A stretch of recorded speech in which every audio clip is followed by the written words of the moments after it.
Salut, j'espère que vous avez passé de bonnes fêtes de fin d'année et puis un bon mois de décembre. Ça y est, l'année 2023 touche presque à sa fin. J'ai écrit pendant le mois et je vais vous en parler un petit peu plus tard je pense. Mais là d'abord ce que je voulais faire c'était vous parler de mes lectures de l'année 2023. Je pense que j'ai dû lire en tout une quarantaine, peut-être un petit peu moins de 40 livres cette année. J'ai pas eu énormément de coups de cœur cette année mais il y en a quand même quelques-uns. Mais il y en a tellement peu que du coup je vais pouvoir vous les présenter tous. Il y en a 3. Il y en a 3, c'est pas beaucoup. Donc, ça va pas être très étonnant. L'un des livres que j'ai le plus aimé lire cette année, c'est Le Seigneur des Anneaux. Donc c'était pour moi une première lecture complète, puisque j'avais essayé de le lire à une époque, mais je l'avais pas terminé. Donc comme je vous l'avais dit la dernière fois, c'est les nouvelles traductions, ça fait vraiment toute la différence. C'est vraiment magnifique. Voilà, il n'y a pas à dire, Tolkien a une écriture exceptionnelle, que ce soit l'histoire ou que ce soit la prose, tout est vraiment très très beau. Alors bien sûr, Tolkien a un univers qui est très riche, donc il se permet de beaucoup le développer et parfois d'étirer au niveau des descriptions. Ça peut être un peu long par moment, mais en vrai, je trouve que j'ai eu aucun mal à me plonger dans l'ambiance, l'atmosphère. Elle est là quoi, elle est là et elle transparaît vraiment grâce à cette nouvelle traduction qui est pas du tout ennuyeuse, qui est vraiment magnifique. Donc gros coup de cœur pour moi cette année. Je suis vraiment contente de les avoir enfin lus et d'avoir aimé. Mon deuxième coup de cœur de l'année, alors c'est aussi de la fantasy, c'est le livre Legends and Lattes de Travis Baldree. Legends and Lattes. Legends and Lattes de Travis Baldree. Donc c'est de la cozy fantasy. C'est pas le premier du genre, mais c'est vraiment le premier qui a fait comme ça exploser le genre de la cozy fantasy. J'en attendais beaucoup parce que quand j'ai commencé à entendre parler de la cozy fantasy, tout de suite ça m'a intéressée, puisque moi je suis pas spécialement une grande fan de fantasy, on va dire.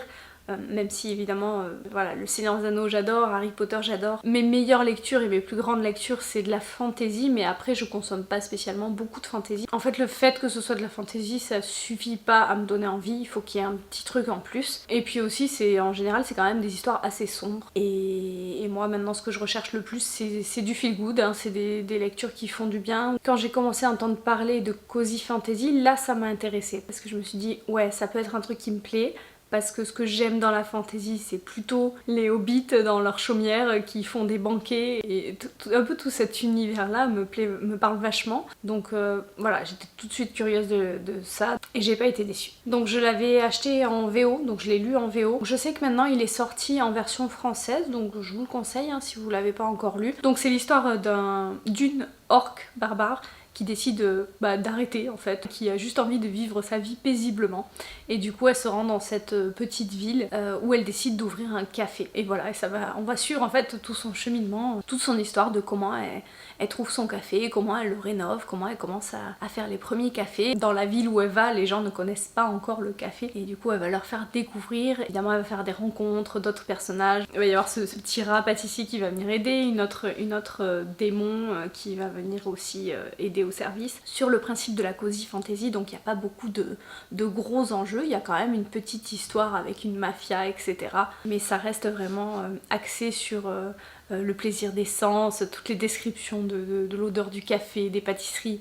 Voilà, c'est comme un petit bonbon. C'est une petite parenthèse enchantée et très agréable à lire, donc je vous le conseille. La première chose que je me suis dit, moi, quand j'ai entendu parler de cozy fantasy et du fait que ça commençait à bien prendre, c'est que, en fait, moi, je voudrais de la cozy science-fiction. Et là, c'est un petit peu plus compliqué à trouver. Donc je me suis fait une petite liste de ce que j'avais trouvé sur internet. Malheureusement, il y en a beaucoup qui sont pas encore traduits en français. D'ailleurs, n'hésitez pas si vous avez des suggestions de cozy science-fiction que vous connaissez, que vous avez lu. En tout cas, il y en a quelques-uns qui sont quand même traduits en français, et notamment, il y a une autrice qui s'appelle Becky Chambers qui en a écrit pas mal, qui est vraiment catégorisée dans la cozy science-fiction. Donc pour l'instant j'en ai lu qu'un seul d'elle, mais ça m'a beaucoup plu.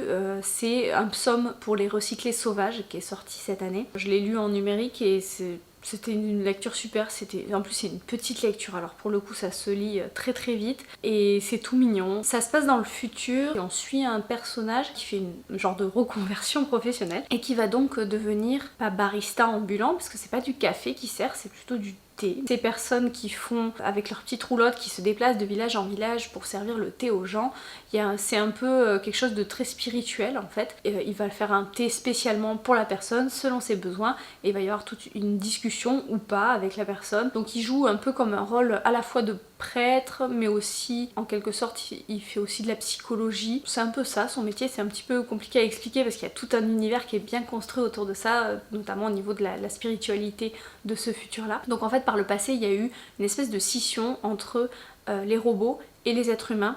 Les robots qui ont gagné une conscience et qui du coup ont décidé de totalement se détacher des êtres humains et donc ils vivent à part. Ils vivent chacun dans leur coin, les humains sont dans leur ville et les robots sont ailleurs, dans la forêt. Et donc ils sont pas censés se croiser, hein. Chacun mène sa vie séparément. Et donc cette espèce de prêtre barman va être amené donc à rencontrer un robot. Ça va vraiment être l'histoire de ces deux personnages là qui vont se rencontrer, qui vont devenir amis et qui vont avoir beaucoup de discussions au fil de leur voyage, beaucoup de discussions que ce soit spirituelles, philosophiques, voilà, et qui vont apprendre un petit peu à revivre ensemble. Voilà, j'ai pas encore lu le tome 2, mais j'ai très hâte parce que vraiment ça m'a beaucoup plu. C'était un peu comme Legend and Latte, c'est un petit peu un petit bonbon qui se lit très vite et qui est très agréable. Donc je vous le conseille également. Si l'histoire vous intéresse, si le style cosy science-fiction vous intéresse, je pense que c'est une bonne porte d'entrée et j'ai hâte de lire d'autres choses de Becky Chambers. Il me semble qu'elle a écrit quelque chose qui se passe plutôt dans l'espace et ça j'aimerais vraiment beaucoup le lire. Donc on va passer à mon dernier coup de cœur. Alors là, pour le coup, c'est une autrice que je suis depuis longtemps et j'ai déjà lu beaucoup de ses livres. C'est une autrice auto-éditée et qui a vraiment son univers à elle. Je suis fan de tout ce qu'elle fait, honnêtement. Tout ce que j'ai lu d'elle, à chaque fois, ça m'a plu. Chaque année, je lis à peu près 1 ou 2 livres écrits par cette autrice. Elle écrit beaucoup, elle est très prolifique. N'hésitez pas à vous pencher sur ce qu'elle fait parce que si vous commencez à aimer comme moi, vous aurez vraiment de quoi lire. Et je peux pas vous en conseiller plus un qu'un autre parce qu'en vrai, je les aime tous, mais de temps en temps, il y en a un qui est plus un coup de cœur qu'un autre.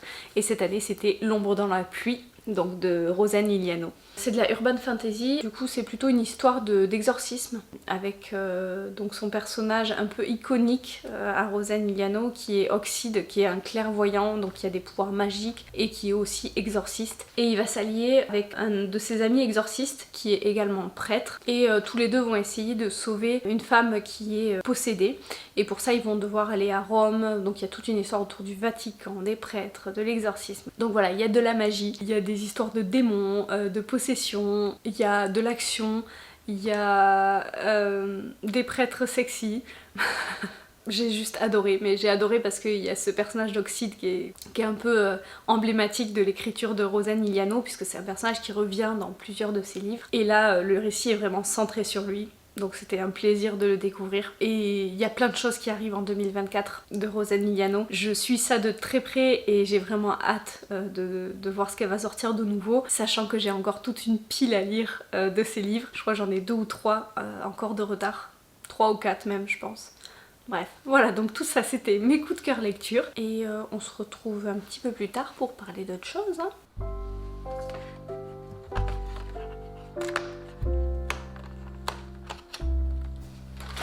Oh shit.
Alors je vous fais un petit book haul parce que évidemment quand on fait des cadeaux de Noël on va souvent dans des librairies et on se retrouve du coup à acheter des livres hein, évidemment.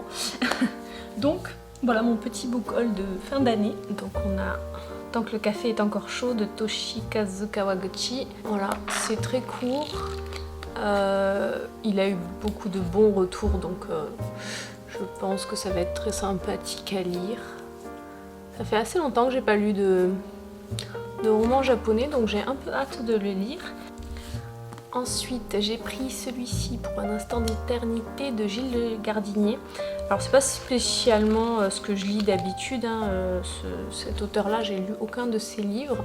Pour le coup celui-ci se passe pendant l'exposition universelle de 1900. Ça risque d'être une lecture très intéressante pour mon roman que j'ai commencé, Projet 1900. Ensuite j'ai pris celui-ci qui est très joli. Mélange un peu fantasy, SF avec une histoire de monde parallèle, de possibilité de rentrer dans une histoire. Donc ouais, ça a l'air bien ça. J'ai acheté aussi un petit manga. C'est le tome 2. C'est un gros pavé. J'aime bien ces petites éditions qu'ils font maintenant où ils réunissent plusieurs tomes en un. Et c'est Ayazawa, hein, celle qui a écrit Nana. Donc j'adore son style de dessin. Voilà. Et enfin, ma dernière acquisition, c'est le dernier tome de l'Or Olympus. Donc toujours ces éditions magnifiques. Vraiment trop beau.